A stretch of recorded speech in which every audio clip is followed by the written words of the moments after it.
Okay, we are back, and of course my stupid phone's being even more stupid. What's this turning? Okay, anyway, so we're on the next chapter. Ooh, there it goes. And it was. Emma had created a large sculpture of a beautiful woman with wild flowing... Holy shit, short chapter again.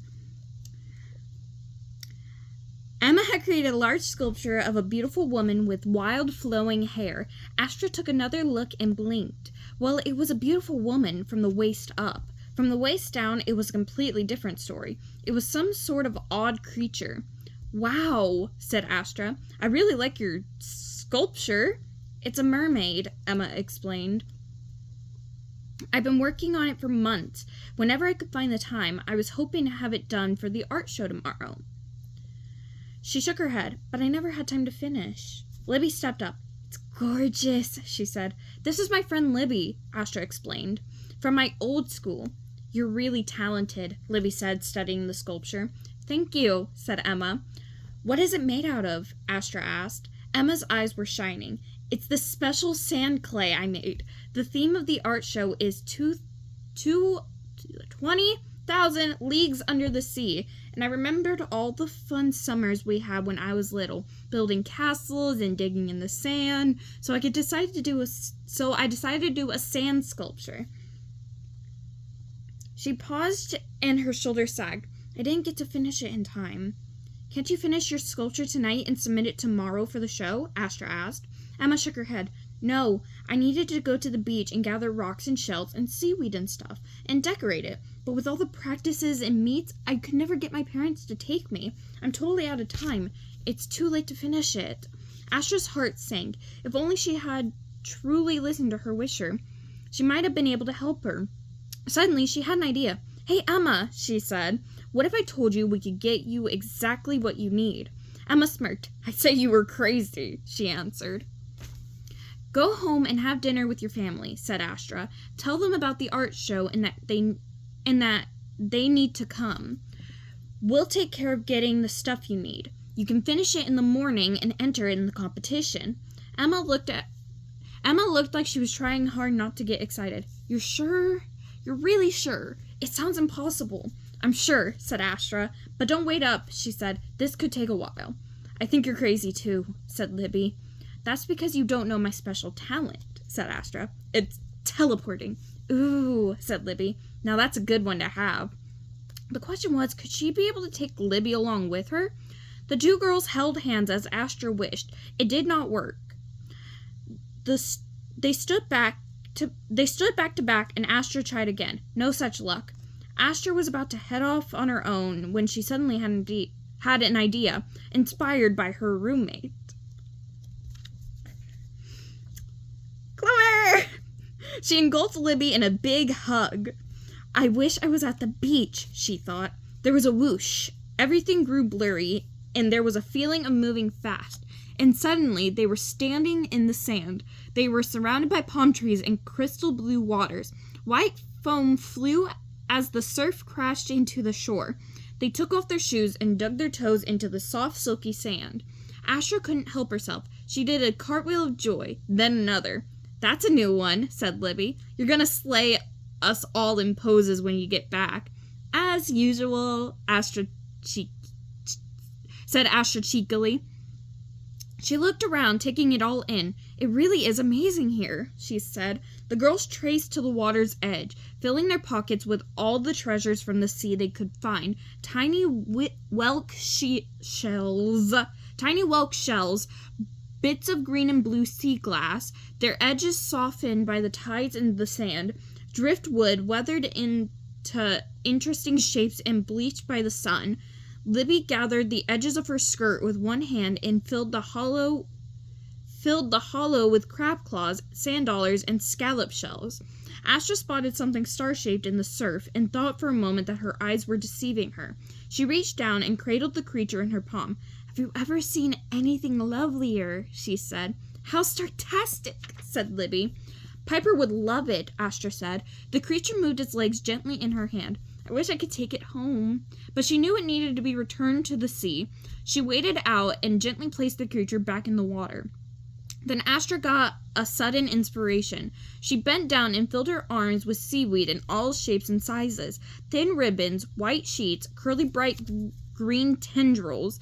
They lay their treasures on the sand and began to fill Astra's backpack. The sun was sinking, its gold-pink rays settling over the horizon. "It's time to go back," Astra said. "Hey," said Libby with a laugh. "One of my shells is making a run for it." She pointed to a tiny spiral shell that was slowly sneaking away. "That was a close one," said Astra. "Let's make sure we're not taking anyone else for a ride." They carefully checked their shells and finished packing. They hugged each other, and Astra wished that she was back at Emma's house. Luckily, no one noticed two girls magically appearing in the middle of Emma's backyard. As she walked up the stairs to Emma's room, Astra thought she would burst with excitement. She also felt hopeful, but worried too. Time was running out. This was their only chance. Emma had to convince her father to go to the show, finish her sculpture, win the prize, and make her father proud. This had to work. It just had to. I'm actually going to do this chapter too, because that was a short chapter. But chapter 11. When Astra... Oh, I thought I ripped it for a second. I was about to no, the book!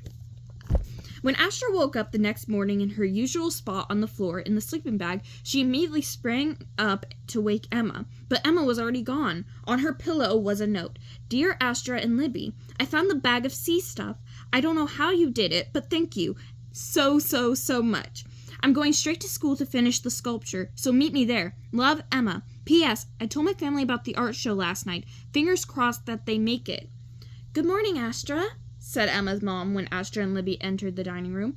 "And nice to meet you, Libby. Emma told me you would be staying over. Is she sleeping in this morning?"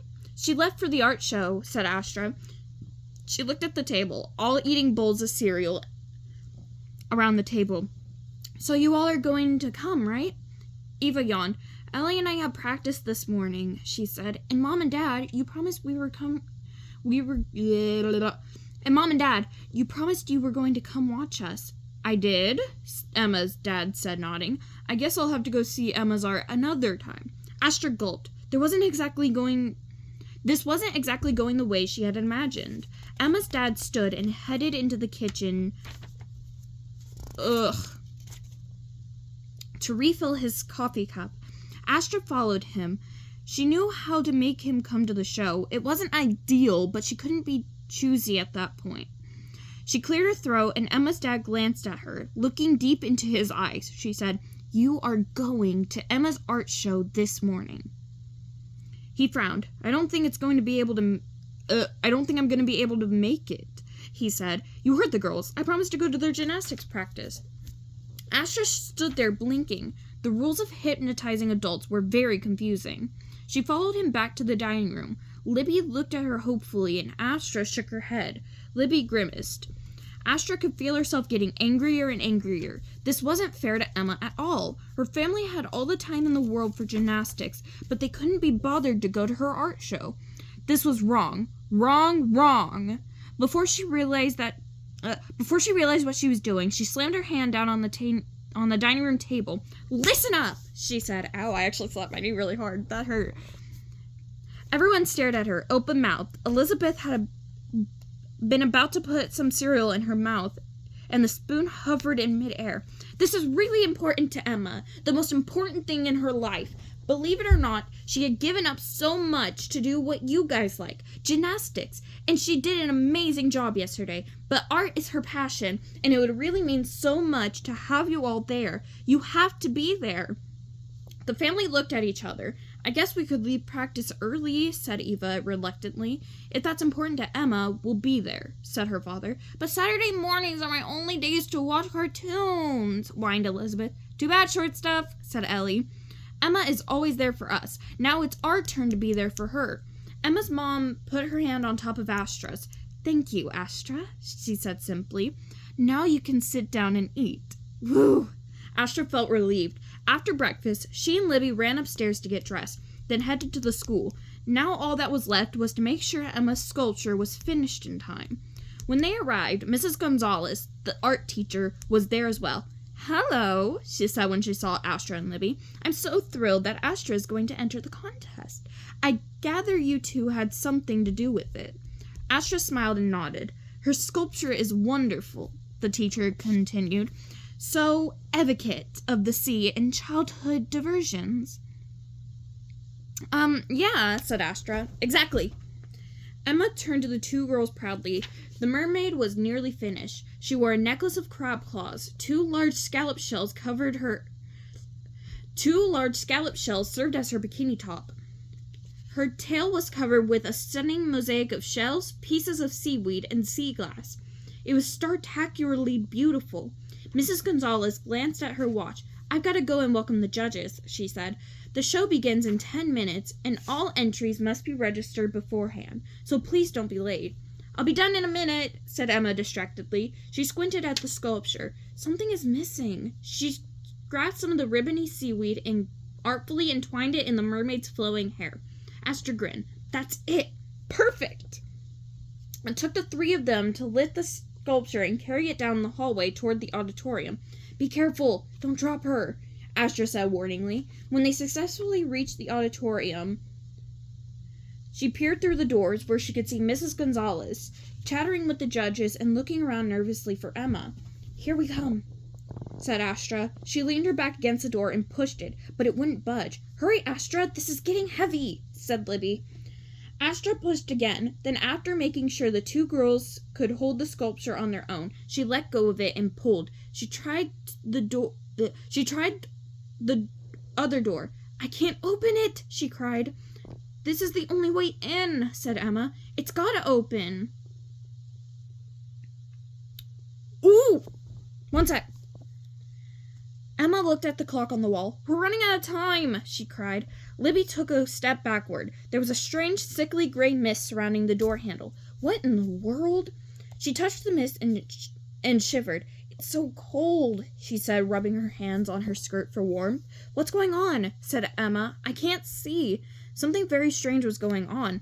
It was almost as if something or someone was deliberately trying to keep them out. Emma was near tears. We're going to miss registration, she said. We have to get in there. Just then, Libby got a funny look on her face. I'm not quite sure why I'm doing this, she said, but reach into my pocket.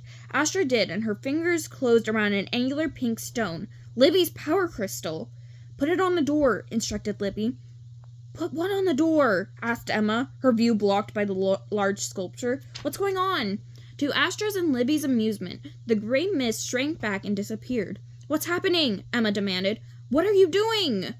Before they could figure out how to answer her, the door opened with a snap. The Star Darlings looked at each other. They had no idea what had just happened, but they realized it was something very big indeed. Would Emma's wish come true, or was Astra destined to be a wish energy failure? Failure. Chapter 12, everybody. Okay, I will be back for Chapter 12 and the epilogue. We're gonna complete the book.